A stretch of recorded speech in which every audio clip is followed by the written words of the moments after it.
जय हिंद बच्चों, स्वागत है आपका फिर से हमारी न्यू एजुकेशनल वीडियो के साथ, जिसमें आज आपके लिए लेकर आए हैं कक्षा 10वीं हिंदी प्री बोर्ड एवं बोर्ड परीक्षाओं के लिए कुछ महत्वपूर्ण ऑब्जेक्टिव क्वेश्चन जो आपकी आने वाली परीक्षाओं के लिए बहुत ज़्यादा महत्वपूर्ण हो सकते हैं। इस वीडियो को पूरा आखिर तक स्किप किए बिना देखना है ताकि इन क्वेश्चनों की प्रिपरेशन आपकी अभी हो जाए, ताकि आने वाली परीक्षाओं में आप अच्छे नंबर से पास हो सके। ठीक ना, चलते हैं पहले क्वेश्चन की ओर। जो हमारा पहला क्वेश्चन है, गद्य का प्रारंभिक रूप था, जो गद्य होता है उसका प्रारंभिक रूप क्या था?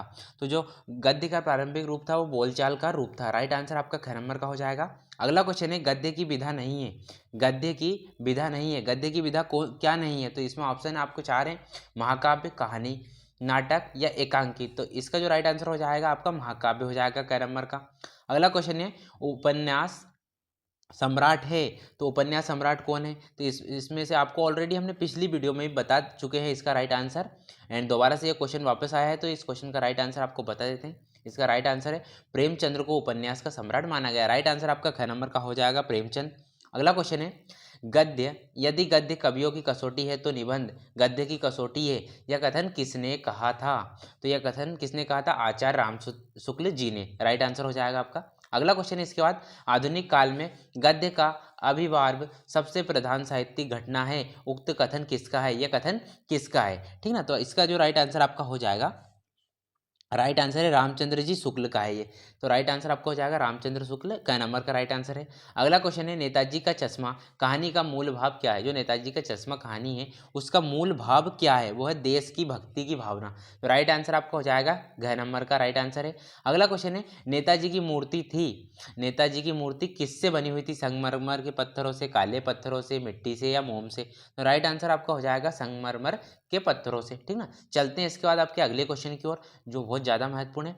कस्बे के चौराहे में किसकी प्रतिमा लगी थी? जो कस्बे का चौराहा था वहाँ पर किसकी प्रतिमा लगी हुई थी? तो लगी थी वहाँ पर सुभाष चंद्र बोस जी की। तो राइट आंसर आपका घ नंबर का फिर से हो जाएगा। अगला क्वेश्चन है, प्रतिमा बनाने वाले का नाम क्या था? जो जिसने प्रतिमा बनाई थी उसका नाम क्या था? तो राइट आंसर हो जाएगा आपका मोतीलाल। राइट आंसर आपका हो जाएगा मोतीलाल। ठीक ना, अगला क्वेश्चन है, नेताजी की मूर्ति लगवाई गई थी, नेताजी की मूर्ति किसके द्वारा लगवाई गई थी? तो राइट आंसर आपका है नगर पालिका के द्वारा। राइट आंसर हो जाएगा ख नंबर का। भगत जी पद गाते थे, भगत जी किसके पद गाते थे? जो भगत जी थे वो किसके पद गाते थे? तो वो गाते थे कबीर जी के पद। ठीक ना, राइट आंसर हो जाएगा कबीर के। बाल गोविंद भगत पाठ पठार करता है, किसका पठार करता है? राइट आंसर हो जाएगा वो कुरीतियों पर पठार करता है। ठीक ना, अगला क्वेश्चन है, सच्चे साधु की क्या पहचान? जो सच्चे साधु होते हैं उनकी क्या पहचान है? तो सच्चे साधु की पहचान उसके विचारों से होती है। ठीक ना, राइट आंसर आपका हो जाएगा घ नंबर का। अगला क्वेश्चन इसके बाद, बाल गोविंद भगत गाते समय क्या बजाते थे? मोस्ट इंपोर्टेंट क्वेश्चन बच्चों, अधिकतर अब की बोर्ड परीक्षा में और प्री बोर्ड परीक्षा में यह क्वेश्चन 100% आ सकता है, क्योंकि यह अर्धवार्षिक परीक्षा में भी इससे रिलेटेड क्वेश्चन आया था। ठीक ना, अगला है, बाल गोविंद भगत जी समय गाते समय क्या बजाते थे? बजाते थे खंजड़ी। ठीक ना, एक खंजड़ी होती है जो गाना गाते के समय बजाई जाती है। अगला है, फादर कामिल बुक्के ने एमएस किया कहाँ पर एमएस किया था? तो किया था उन्होंने इलाहाबाद। ठीक ना, राइट आंसर हो जाएगा। चलते हैं आपके अगले क्वेश्चन, ऑब्जेक्टिव क्वेश्चन की तरफ, जो आपकी बोर्ड परीक्षा के लिए महत्वपूर्ण है। इसका जो आपके अगले क्वेश्चन है वो है रिक्त स्थान, जो आपकी महत्वपूर्ण हो सकते हैं बोर्ड एग्जामों के लिए। इन क्वेश्चन की प्रिपरेशन आपको अच्छी तरीके से करनी है ताकि आने वाली बोर्ड एग्जाम में आपको दिक्कत ना हो, बिल्कुल भी ना हो, ऑब्जेक्टिव क्वेश्चन से रिलेटेड। ठीक ना, जीवनी खालिस्तान की लिखी जाती है, जो जीवनी होती है वो किसकी लिखी जाती है? तो जीवनी लिखी जाती है महापुरुषों की। ठीक ना, और आत्मकथा लिखी जाती है स्वयं की। राइट आंसर आपका हो जाएगा, जीवनी लिखी जाती है महापुरुषों की।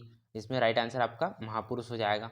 अगला क्वेश्चन है, आत्मकथा के में लेखक के जीवन का वर्णन करता है, लेखक किसके जीवन का वर्णन करता है? तो ऑलरेडी हमने पहले ही इसका आंसर बता दिया, क्योंकि स्वयं का आत्मकथा स्वयं पर लिखी जाती है और जीवनी महापुरुष पर। अगला क्वेश्चन है, प्रेमचंद्र है, प्रेमचंद्र कौन थे, क्या थे? तो अब इसमें कवि थे या कथाकार थे? तो राइट आंसर आपका इसमें हो जाएगा वो कथाकार थे, और जो उपन्यास सम्राट भी थे। अगला क्वेश्चन है, एकांकी में कितने अंक होते हैं? जो एकांकी एक अंकी होती है। तो राइट आंसर हो जाएगा आपका एक, एकांकी एक अंकी होती है। इसके बाद आपके अगले क्वेश्चन है, अगला क्वेश्चन है, सुभाष चंद्र बोस जी की प्रतिमा पर चश्मा खालिस्तान बदलता था, अब कौन बदलता? नेताजी की जो चश्मा मूर्ति थी उस पर चश्मा कौन बदलता था? बदलता कैप्टन। राइट आंसर हो जाएगा आपका।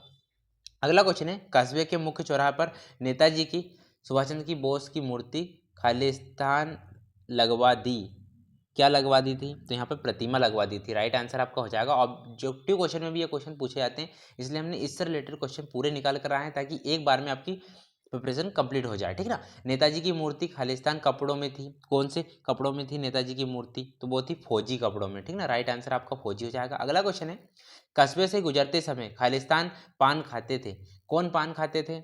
हालदार साहब या कैप्टन? तो राइट आंसर हो जाएगा आपका हालदार साहब खाते थे पान, तो ये आपका राइट आंसर हो जाएगा। अगला क्वेश्चन है, चलो दिल्ली का नारा किसने दिया? चलो दिल्ली का नारा किसने दिया था? नेताजी ने दिया था या कैप्टन ने दिया था? ऑप्शन 2 है इसमें, तो राइट आंसर आपका हो जाएगा चलो दिल्ली, नेताजी ने दिया था यह नारा।